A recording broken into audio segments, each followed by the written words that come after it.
Okay, so thank you all for being here. And we're gonna get started because Mike already introduced you guys, and thank you for being here.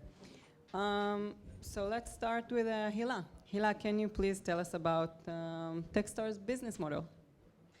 All right, first of all, I'm so excited to be here. Thank you so much, Mike and everyone in Startup Central for being here. This is a great opportunity and the space is just fantastic. And also I'm seeing so many of my friends in the industry, so thank you very much.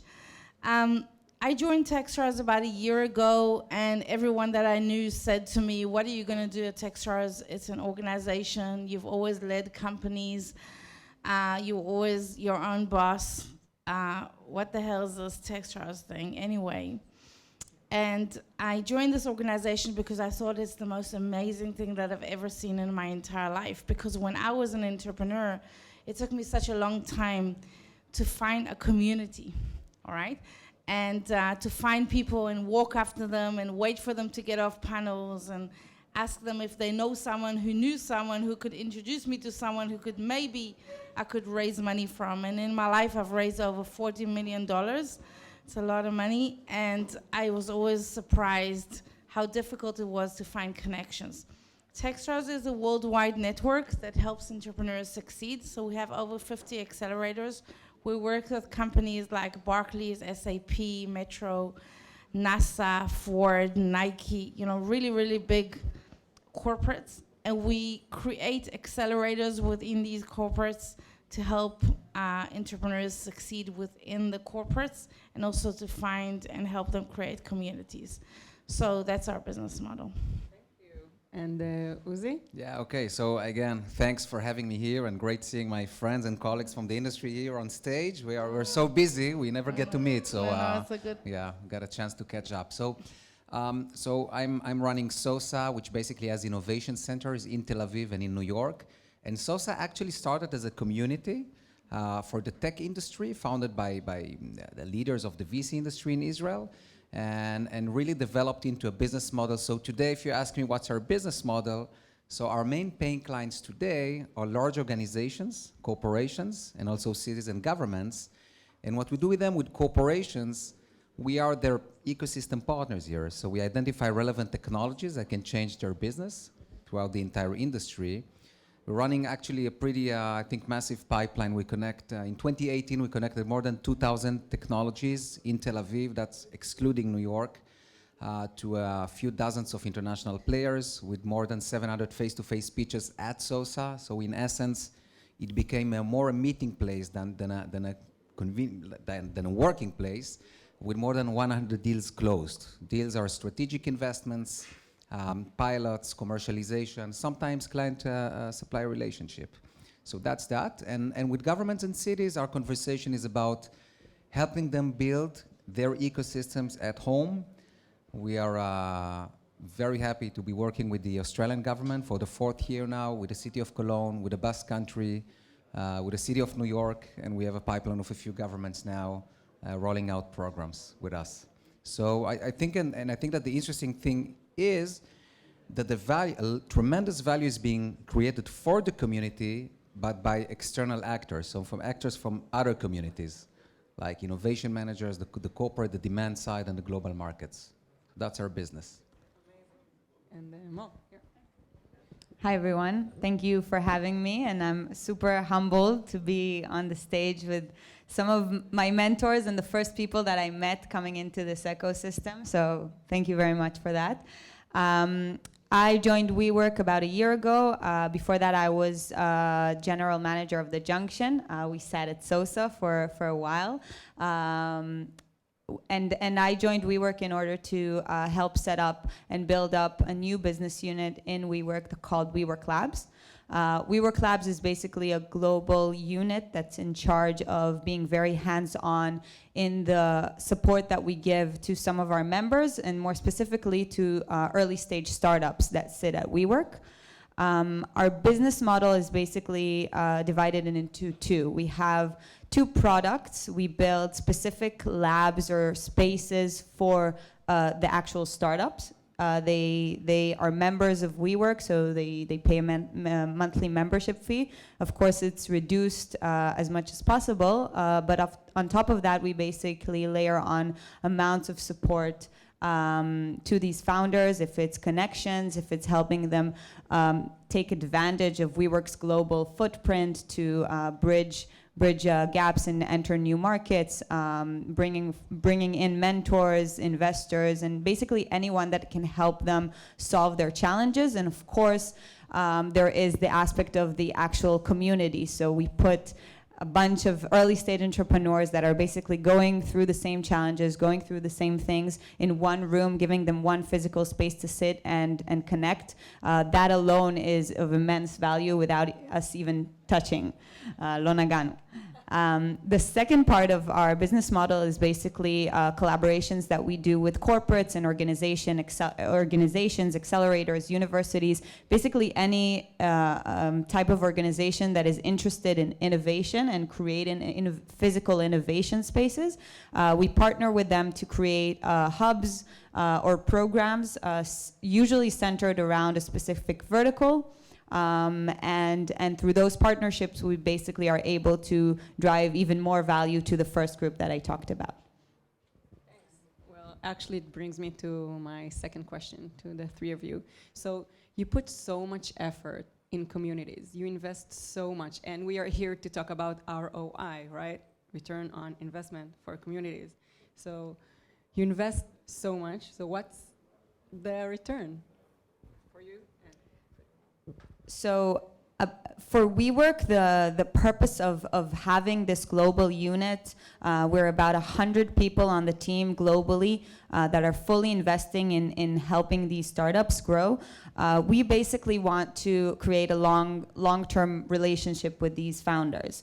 From the early stage, even if there are 1-2 people pre-funded, we want to make sure that we help increase their chances of success. Hopefully, for the long run, them staying with us and at Wework. And growing with us and us being able to connect them to large organizations or potential customers that are also customers of Wework. So creating this community and the cycle in one physical network, which is now, we're building the biggest physical network in the world. Is for us the return on investment. We do see those things already happening and amazing projects that are coming up from these communities that we're building. Specific projects that we're doing, for example, is when we're talking about vertical-based labs, we have a food tech lab in New York. It's a whole building, a new Wework building that's completely dedicated to food tech. One floor is an accelerator, another floor is general working space for food tech companies, and then the third floor is for VCs and corporates and anyone that wants to interact with the founders of the companies in the building. So we're creating these amazing spaces based physically, but basically to create more and more support for the companies. Yeah, I'll answer that as well. I think it's a great question, and it has to do with the statement of David: community is a business, and I think that it's a very tough challenge. So if you're running a community, especially if it's a local community, so cracking the business model is very, very difficult to do within the community. I know that there are some thriving communities, highly profitable, but generally speaking, that's my take. In our case, we are more there's a thin line between community and an ecosystem, right? In our case, the return doesn't come directly from the community. So the community gets a lot of value, but the return on running and building communities comes from outside, from other communities, from the ecosystem. So I think like running events, if you're looking at a business or return on ROI, it's not a big business, right? It's not a real business unless you're doing like big summits and so on. But really curating communities and creating the return out of synergies between communities and out of being part of an ecosystem, that's for me the key to success. And I think so. My advice to every community manager or someone building communities would be, you should find the ecosystem that you're active in, be part of it, and look for the perfect fit and the returns. If you have to create value for your community members from within the community, It's a lot of hard work. It's possible. If you find a natural fit with other communities and external actors, your job becomes easy, you create a lot of value, and you'll find the ROI also in the business model. Can you please elaborate and give relevant case studies? Yeah, so in the tech industry, you can have community of entrepreneurs around the verticals, for example. Then you have community of investors, right? Then you have the community of innovation managers at corporates. Together, it's like, I like the building blocks in Wendy's keynote. That's exactly that. So I think the trick and the return is, the trick with the return is not to look at one community and trying to crack it like inside that community, but look for the ecosystem that you're part of and that you're active in, and look for the synergies. And you know, as Sosa grows and as you know the world also in tech ecosystem become more mature, it's also on a global level. So it's not local anymore. It's all being part of a global network. I see a lot of familiar faces here. So everybody, I think, who knows me knows that I'm the most passionate about community that you can have. I love the community that we have here. I love the ecosystem that we have here. This is why I think this is a great place to have this event, because it's familiarizing us with what we have around us, which is just amazing. This is why everybody comes from abroad to learn from us how to do things. And at Techstars, and also at Yazamiot, which is another community that I run, which is a female founders for Israel, which I called the very multinational name Yazamiot because I didn't think it was ever going to grow. I just didn't think it was going to grow. You know, it was like in my back garden, there were 10 of us, and then became 100, and then now there's nearly 5,000 female founders. And we do a lot of events, of course, and we have a lot of corporations, and we did Campus for Moms with Google and a lot of different projects for female founders. But the ROI for Yazamiot and for Techstars is not necessarily a day-to-day. We can't cash in. I'm against that ROI as in hardcore, you know, events, tickets and things like that. I think the real value is about the connection, like you said, the connection between investors. We have VCs coming into the community and looking for female founders because they want to invest in them. We have Techstars members around the world. We have over 80 companies who went abroad to Techstars programs around the world.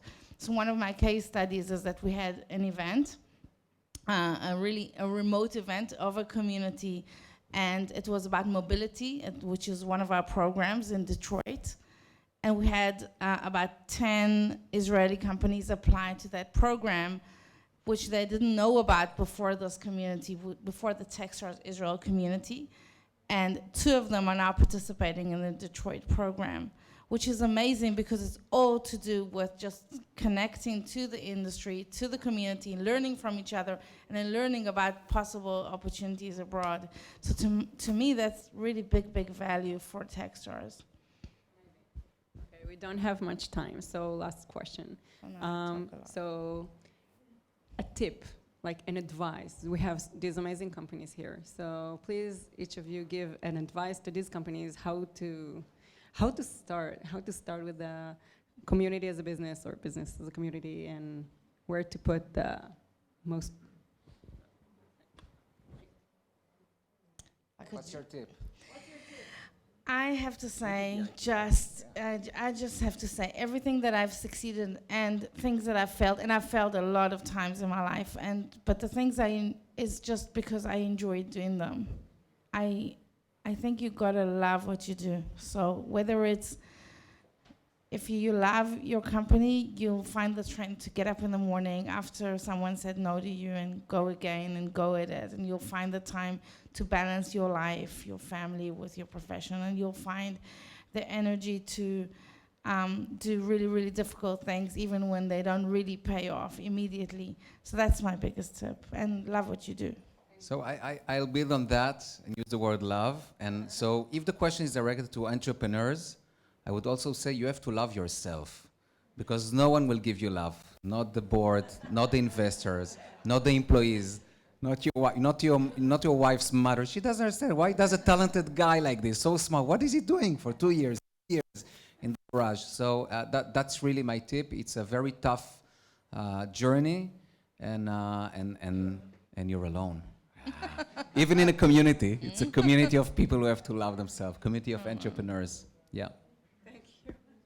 I'll build off of that. All right. Yes, you are alone, but you also have people around you, and you don't have to be alone. So get out there and meet people. And it's very, the easiest thing to do is just, lock yourself in the room and get into the zone and be in your computer all day and just answer emails and get stuff done. But then I think the real long-term value for your business is getting out there, meeting people, creating your network, because you'll never know when you need that person that you just met and you just shook hands with in a conference.